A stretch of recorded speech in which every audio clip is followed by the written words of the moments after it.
Un peu avant 9 h ce matin, les 41 faucheurs volontaires, accompagnés de leur comité de soutien, arrivent au tribunal de grande instance.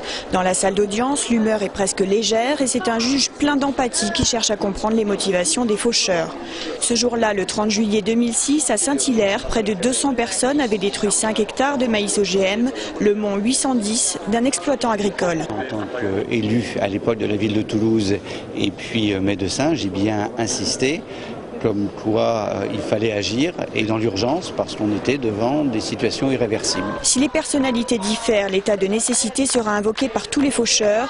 Pour leur avocate, le report par 2 fois du procès rend aujourd'hui la situation paradoxale. L'interdiction du maïs Monsanto en janvier 2008 a modifié la donne. Ça veut dire très exactement que le gouvernement est tellement convaincu de la dangerosité de ce maïs 810, Monsanto 810, qu'il en a arrêté la culture.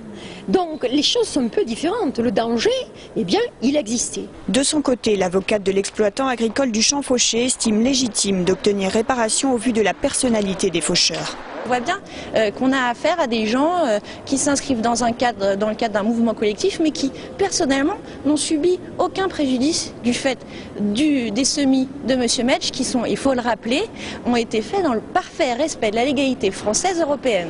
Ce même jour, le 30 juillet 2006, un autre champ appartenant cette fois à Pionnier avait été fauché dans la soirée. La société compte bien obtenir réparation pour la destruction des essais. Aujourd'hui, le tribunal de Chartres a relaxé 58 militants anti-OGM qui comparaissaient pour des faits similaires. De quoi donner de l'espoir à un José Bové qui peut encourir au maximum 10 ans de prison plus une amende. Je crois que c'est quand même un signe encourageant. On est le jour aujourd'hui de la journée mondiale de l'environnement.